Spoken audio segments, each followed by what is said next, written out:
Hello students, आपण कम्युनिकेशनचे 3 lectures केले. तर फर्स्ट लेक्चरमध्ये आपण कम्युनिकेशन म्हणजे काय, इन्फॉर्मेशन एक्सचेंज होतं, त्याला आपण कम्युनिकेशन असं म्हणतो.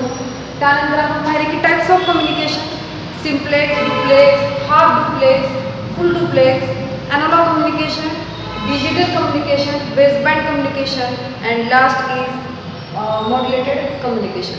ठीक आहे, तर आपण ते सर्व पाहिले. त्याच्यानंतर आपण नीड ऑफ मॉड्युलेशन पाहिले. आपण जर मॉड्युलेशन केलं, without modulation if we transmit any signal without modulation, if we transmit, then 3 difficulties will be occur. First is poor transmission, second is interrupt for the signal, and last is height of antenna increases. So avoid these 3 difficulties, we must use modulation process for transmitting waves. आपल्याला जर transmit करायचे असतील signals तर आपल्याला modulation करणं फार गरजेचं आहे. जर आपण असं नाही केलं तर आपण पाहिल्याच्या आधीच्या लेक्चरमध्ये की आपल्याला 3 डिफिकल्टीज त्याच्यामध्ये येतात. आता म्हणजे 5 क्वेश्चन दिले होते, एवढे सिंपल होते, तरी पण काही मुलांना लास्ट 2 मध्ये प्रॉब्लेम झालेले. ठीक आहे, वन वे कम्युनिकेशनला आपण सिम्प्लेक्स म्हणतो, two way communication is called as duplex. त्यानंतर आपण क्वेश्चन काय विचारलेला होता, रडारचं एक एक्झाम्पल दिलं होतं, रडार. पण माझ्यामध्ये रडार माहिती नाही आहे असं तुमच्यामध्ये कोणी नसावं. तर रडारचं ॲप्लिकेशन माहीत असेल तर तुम्हाला सिम्प्लेक्स किंवा डुप्लेक्स हे एक्झाम्पल कशाचं आहे सांगता यायला पाहिजे होतं. रडार आपण सिग्नल देतो पण आणि माघारी पण येतात, बरोबर आहे, ते माहीत असलं पाहिजे. म्हणून हे सिम्पल एक्झाम्पल दिलं होतं की जे तुम्हाला माहीत असेल, तरी पण इथं आपण चुकलेलो आहोत. त्याच्यानंतर ओरिजिनल सिग्नल जो असतो, ओरिजिनल ज्याच्यामध्ये आपण मॉड्युलेशन करत नाही, if we send without modulation original signal or direct medium, it is called as baseband communication. After modulation, if we send wave or signal, then it is called as modulated communication. Modulation signal तुम्ही पाठवला असेल तर ते modulated communication झालं. जर original पाठवलं असेल तर त्याला आपण बेसबँड कम्युनिकेशन असं म्हणतो. ठीक आहे, हे मी आधी पण शिकवलेलं होतं आणि इतके सिंपल क्वेश्चन होते ते, जे 5 विचारलेले आहेत आपण. ठीक आहे, ॲनालॉग असेल तर ॲनालॉगमध्ये फ्रिक्वेन्सी करंट आणि व्होल्टेज दोन्हीही चेंज होत राहतात, जसं आपली साईन वेव्ह चेंज होते, आणि त्या कम्युनिकेशनला it is called as analog communication. ठीक आहे, तर इथंपर्यंत आपण झालेलं होतं. नीड ऑफ कम्युनिकेशन आपण मॉड्युलेशन पाहिलं आपण की पुअर ट्रान्समिशन होतं. जर जवळ असेल एखादं ठिकाण आपल्याला ट्रान्समिट करायचं आहे आणि जर तुमचं फ्रिक्वेन्सी सिग्नल फार लो आहे आणि तुम्ही मॉड्युलेशन केलेलं नाही तर स्ट्रेंथ वीक होते, त्या सिग्नलची स्ट्रेंथ कमी होते, लो होतं सिग्नल आणखीनच पाठवताना, आणि जसं रिझल्ट पाहिजे तसं आपल्याला रिझल्ट मिळत नाही. आणि हे जर लॉंग डिस्टन्स कम्युनिकेशन असेल तर तुम्ही तो सिग्नल पुढे जाऊ शकत नाही लॉंग डिस्टन्सला, जेव्हा तो फ्रिक्वेन्सी लो फ्रिक्वेन्सी सिग्नल असेल. ठीक आहे, म्हणजे त्याला म्हणतो आपण की poor transmission, it is called as poor transmission. Second point, interruption, mixing होतं सिग्नल एकमेकांमध्ये. ॲट अ टाइम पॅरलल चाललेले असताना आपल्याला सिग्नल मिक्स होताना दिसतात. जर तुमचं फ्रिक्वेन्सी सिग्नल मॉड्युलेट केलेलं नाही तर त्याच्यामध्ये मिक्सिंग होण्याची शक्यता असते. मीडियममध्ये जात असताना दुसरे आवाज येण्याची शक्यता असते, नॉईज त्याच्यामध्ये इन्क्लूड होऊ शकतो. तिसरा पॉईंट आपण पाहिला की अँटेनाची हाईट. जितका फ्रिक्वेन्सी लो फ्रिक्वेन्सीचा सिग्नल असेल तेवढी अँटेनाची हाईट वाढते, जे की it is not possible practically आपण इतकी हाईट वापरू शकत नाही. हाईट कमी करायची असेल अँटेनाची तर आपल्याला फ्रिक्वेन्सीची स्ट्रेंथ वाढवावी लागेल. लो फ्रिक्वेन्सीचा सिग्नल आपल्याला हाय फ्रिक्वेन्सी करावं लागेल, त्याला म्हणतोय आपण मॉड्युलेशन. म्हणून मॉड्युलेशन करणं आपल्याला गरजेचं आहे. 1/4 लॅम्बडा आपण पाहिलं की वेव्ह जी काही तुम्हाला ट्रान्समिट करायची आहे वेव्ह, त्याच्या 1/4 व्हॅल्यू आपल्याला कोणाची असते तर लॅम्बडाची असते, सॉरी अँटेनाची हाईट असते. Antenna height is equal to 1/4 into lambda. Lambda is equal to c by f. C means velocity of light. It is 3 into 10 raised to 8 meter per second. हे आपण पाहिलेले, याच्या आधी पण आपण पाहिलेले. ठीक आहे, तर इथपर्यंत आपण आलेलो आहे. आता जो पुढचा क्वेश्चन आहे आपल्याला, next question is what, definition 4 प्रकारच्या. Define modulating signal, carrier signal, modulated signal and modulation. जर नीट पाहिलं तुम्ही तर अगदी 1-2च त्याच्यामध्ये लेटरचा फक्त फरक आहे. मॉड्युलेटिंग, मॉड्युलेटेड आणि मॉड्युलेशन. ठीक आहे, लास्ट 3 फक्त लेटरमध्ये फक्त डिफरन्स आहे, हे फक्त वेगळं आहे कॅरियर म्हटलेलं. पण डेफिनेशन मी दाखवली तुम्हाला. Define modulated signal, modulating signal. Original जो सिग्नल आहे आपला, जो इन्फॉर्मेशन सिग्नल म्हणतो आपण किंवा लो फ्रिक्वेन्सी सिग्नल असं म्हणतो आपण. When low frequency signal or information signal which is to be superimposed on a high frequency signal, the process is called as modulation, modulating signal. The information signal or low frequency signal which is to be superimposed on a high frequency signal by the process of modulation is called as modulated signal. तो modulating signal, modulated नाही, modulating signal होईल. जो आणखीन आपल्याला modulate करायचा आहे, केलेला नाहीये, करायचा आहे. जो ओरिजिनल सिग्नल असेल त्यालाच आपण लो फ्रिक्वेन्सी असं सिग्नल असं म्हणतो. द लो फ्रिक्वेन्सी सिग्नल और original signal which is to be superimposed on high frequency signal by the process of modulation is called as modulating signal. म्हणजे काय, जो इन्फॉर्मेशन सिग्नल आहे किंवा लो फ्रिक्वेन्सी सिग्नल आहे ज्याला आपण कॅरियरच्या सिग्नलवरती बसवणार आहोत, सुपर इम्पोज करणार आहोत, त्या सिग्नलला म्हटलं जातं मॉड्युलेटिंग सिग्नल. सुरुवातीचा signal it is a information signal और low frequency signal which is to be superimposed on high frequency carrier signal by the process of modulation is called as modulating signal. ज्याचं modulation करायचं आहे, केलेलं नाही. Basic information signal is called as modulating signal. करायचं आहे, आपण कोणत्या पद्धतीने करतो तर त्याला सुपर इम्पोज करतो आपण. हाय फ्रिक्वेन्सी सिग्नलवरती त्याला बसवलं जातं, त्या प्रोसेसच्या द्वारे त्याचं मॉड्युलेशन केलं जातं. म्हणून जो सुरुवातीचा बेसिक सिग्नल असेल, ओरिजिनल सिग्नल असेल, लो फ्रिक्वेन्सी सिग्नल असेल, त्याला म्हणतो आपण मॉड्युलेटिंग सिग्नल. इथं मी तुम्हाला सिम्बॉल दाखवलेलं आहे मॉड्युलेटिंग सिग्नल. ठीक आहे. आता second definition is what, carrier signal.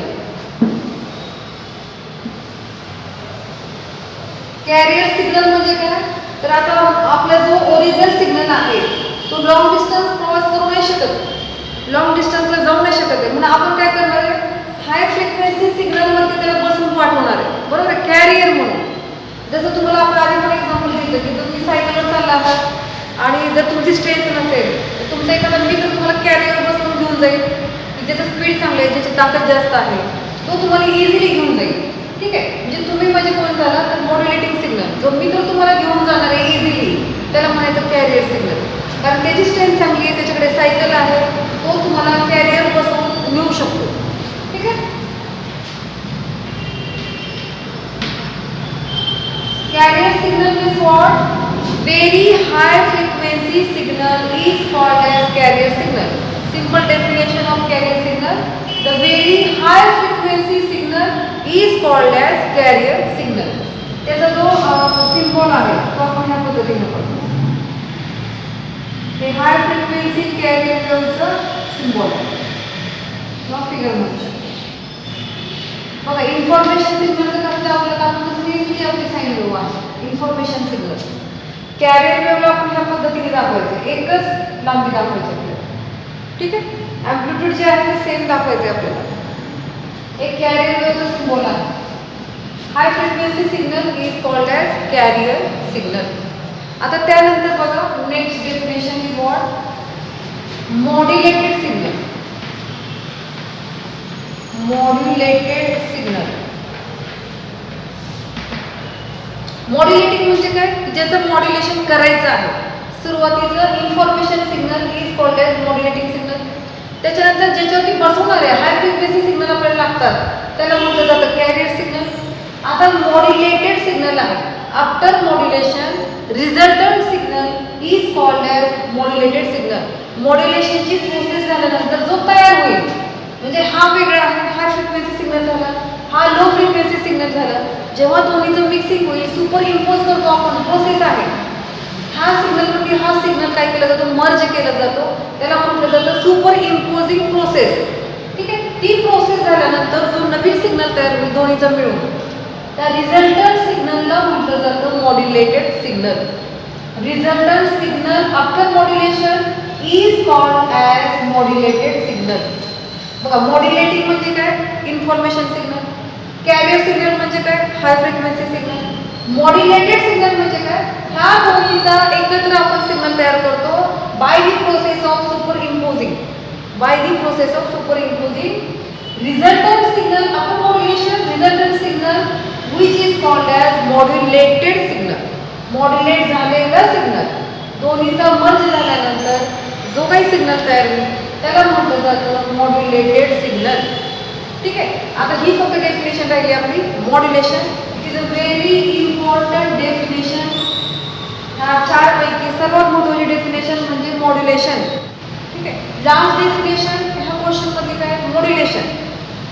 What is called as modulation or defined modulation. इथं मी तुम्हाला लिहून दाखवलेले, कारण आपल्याकडे नोट्स नाही आहेत, तर जेवढ्या काही डेफिनेशन होतील तर तुम्ही लिहून काढा, जोपर्यंत नोट्स येत नाही. ठीक आहे.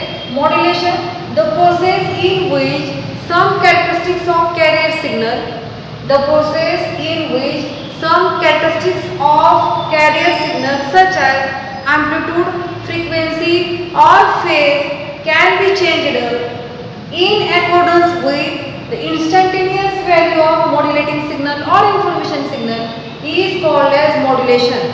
प्रोसेसला म्हटलं जातं. कसली प्रोसेस आहे बघा? the process in which some characteristics of carrier signal such as amplitude, frequency or phase can be changed in accordance with instantaneous value of modulating signal or information signal is called as modulation.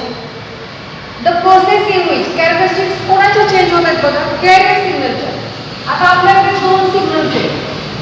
हा एक signal आहे आणि हा एक signal. This is called as information signal and this is the carrier signal or very high frequency signal. ठीक आहे. Two signals याची आपण प्रोसेस करणार आहे. मॉड्युलेटिंग सिग्नल आपल्याला लो फ्रिक्वेन्सी सिग्नल असणारा सिग्नल आहे किंवा इन्फॉर्मेशन सिग्नल आपण म्हणू शकतो.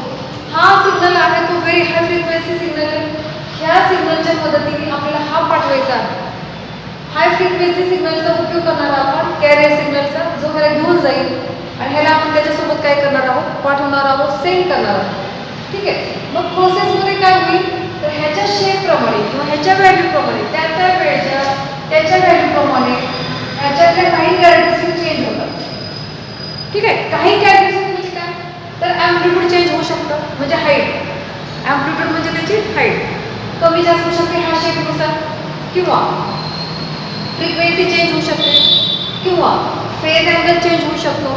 ठीक आहे. तर कॅरियर सिग्नलच्या काही कॅरेक्टरिस्टिक्समध्ये चेंज होतो. मॉड्युलेटिंग सिग्नलनुसार त्याला त्याचं स्वरूप बदलावं लागतं. ॲम्प्लिट्यूड चेंज होऊ शकतं, फ्रिक्वेन्सी चेंज होऊ शकते, किंवा फेज चेंज होऊ शकतो. ह्या तिन्हीमध्ये पण बदल होऊ शकतो. ह्या मॉड्युलेटिंग सिग्नलच्या स्वरूपानुसार त्या वेळेच्या त्याच्या व्हॅल्यूनुसार कॅरियर सिग्नलच्या काही कॅरेक्टरिस्टिक्समध्ये चेंज होतो. त्या म्हटलं जातं प्रोसेसला मॉड्युलेशन प्रोसेस. इन्स्टंटेनियस म्हणजे काय? त्या वेळेचे इन्स्टंट म्हणजे तिथली व्हॅल्यू. त्याचा जर ॲम्प्लिट्यूड मॉड्युलेशन असेल, ॲम्प्लिट्यूड मॉड्युलेशन ह्याप्रमाणे कसं होईल की सिग्नलला इथं हाय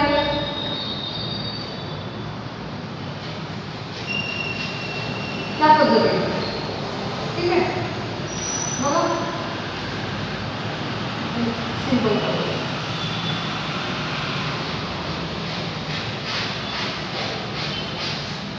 ह्या पद्धतीनं ॲम्प्लिट्यूड मॉड्युलेशनमध्ये काय होऊ शकतं? आपल्याला चेंज होऊ शकतो.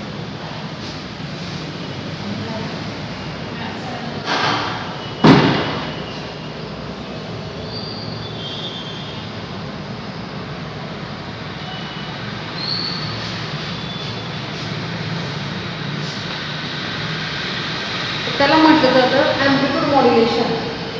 इन्फॉर्मेशन सिग्नलच्या स्वरूपाप्रमाणे कॅरियर सिग्नल आणि इन्फॉर्मेशन सिग्नल दोन वेगवेगळे सिग्नल आहेत.